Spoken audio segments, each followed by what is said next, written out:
All right, Harold, I just wanted to confirm that I do have permission to audio and visual record you, correct? Correct. Okay, so I'm just going to start out. I'm Madison. I'm a senior organizational communications major. And of course, I also work for you. Um, since I'm already in the real estate world, but I'm getting a degree, I'm interested in learning about becoming a broker. And with you always being my broker, I thought you would be perfect to interview. It's my purpose of the interview is going to be to learn more about what a broker does, as well as traits that a good broker has. This should only take about 20 minutes of your time, since I know you're a very busy person. If at any time you do not want to answer a question, just say pass. All And right. if you wish to stop the interview early, just let me know. You got it.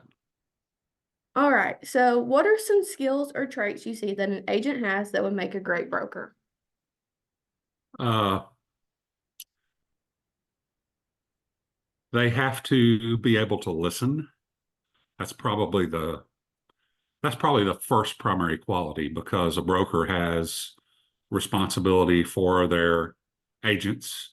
And usually, after the initial training phase is over with, then they're going to be beset with questions from those agents as they encounter different deals and different situations that they haven't been through before. And so, just listening is an important skill. Obviously, you have to have the knowledge uh, base in order to be able to help your agents grow their businesses and deal with situations. And so, to that end, it's important that a broker have a few years of practical experience in the field before seeking a broker's license, which is why I think they make you wait a minimum of 2 years before you can even apply. Uh, Amongst the other traits that I think are important are uh, a broker has to be able to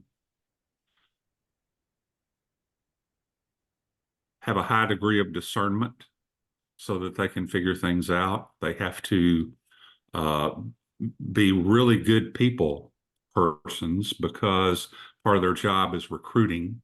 And so you have to know how to do that and be willing to do that. And if you're willing to cold call, then you're willing to recruit. It's the same kind of thing. So uh, I would say those are the key base skills for a broker. Great. And what is your favorite part of being a managing broker? Helping the agents I always tell my agents, you got a problem, you call me and I'll respond. And when they do that and I can help them, then I like that. I hate it when they don't ask me and then they bring me the problem. Uh, that's the wrong way. And how many calls do you think you get a day on that? Oh, I have a very experienced uh, group of agents right now, and and we have a sales manager now at the company. So that's relieved me a lot of those roles. And so handling problems, I would say, one or two a week. Okay. And how do you continue learning and growing for your team? Do How you do go I? to, how do you continue learning and growing? Do you go to conventions, lunches with other brokers, or is there a different way that you approach that? I, I attend conferences, Coldwell conferences, conventions, they have broker meetings, and I try to go to those and learn what's going on. And then just talking. I've got a few brokers who are just friends and colleagues. And if I have a problem that I need help on, I have people that I can call on and use their expertise, and that makes me happy. So it's really just about connections, knowing people that can help you if you don't know it. That's what all life is about, no Right. matter what you do. And what is the hardest part of your job? Hiring, firing, learning, or something that I don't have? Uh,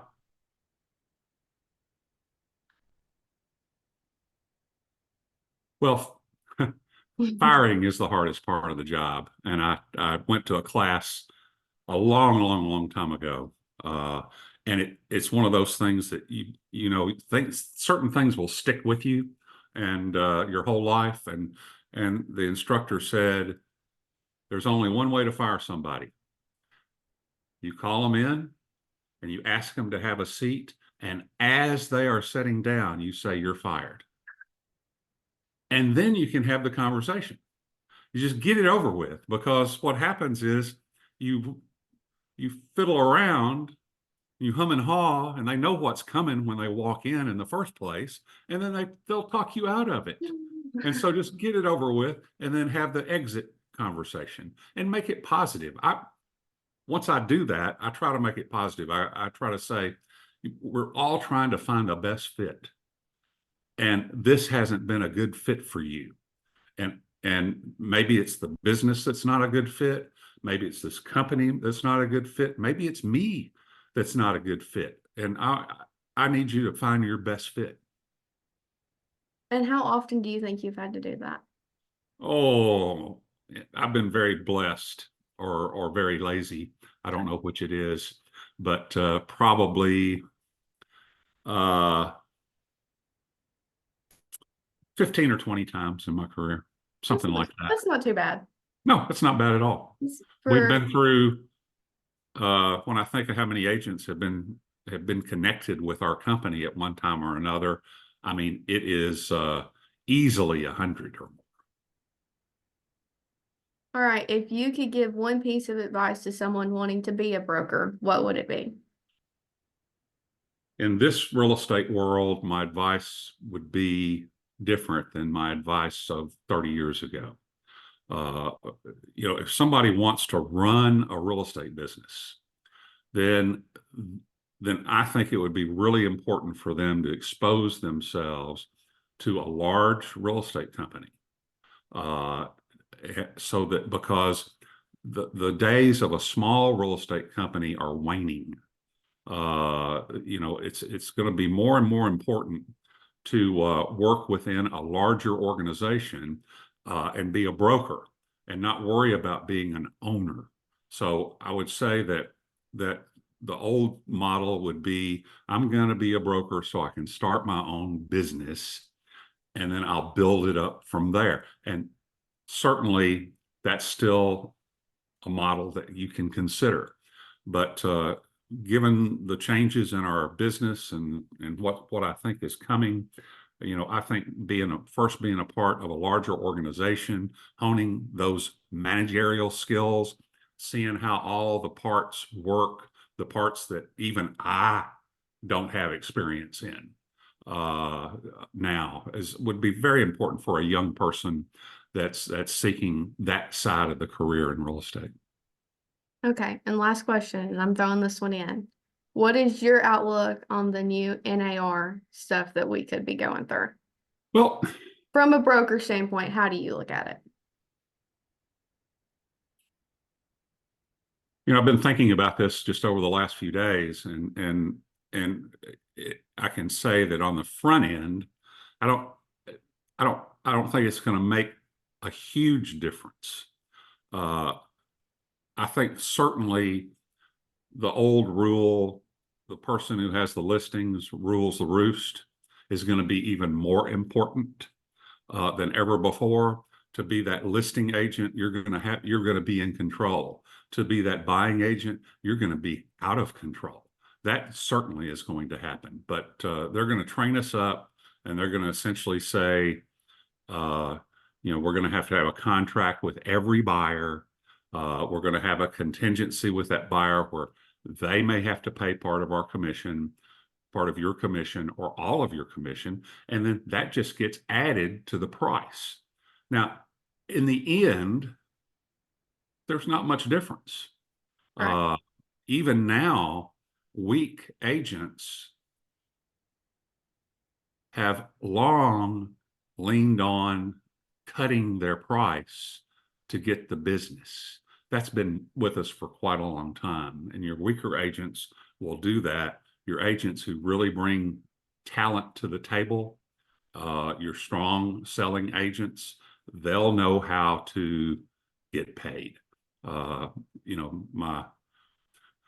getting paid has always been part of the game in the real estate business, and there are just not that many people who know how to get paid. And so you may have a lot of people getting out of this business, which will be good for us. It'll Right. be good for me. It'll be Uh, good for me. it would tickle me to death if this drove a lot of the onesies, what I call the nunsies and the onesies, out of the business. It may force brokerages to get them out of the business. And it's just all those people actually started right around the same time I started. So it's going to be like everybody I started with is just going to be gone, it seems like. I I think that's a real possibility, and I think actually once you get through the every change brings uncertainty, every change brings a little fear, but I think this is a positive change. I think it's going to end up being positive for our industry. I think that NAR has not served us well for a very long time, and now they're awake. They're all, and I really believe that NAR, what I believe is NAR is going to go away, and there's going to be a whole nother thing. And I think it's happening as we speak. Well, those are all the questions I have for you today. Is there anything you want to expand on or any other information that you would like to share? I'm proud of you and I love you. I How love about you. that? Thank you. Well, thank you for your time and for participating in this interview for me. You know, Uh, you were my one that was pushing me to be here, so I felt like I needed to interview you. Well, I'm glad Um, you did. And if you don't get an A, I'm going to come call in somebody. if there's anything else that you want to share about your experience, just you know, you can call me. Thank you. Hey, thanks. Take care. You too. Bye.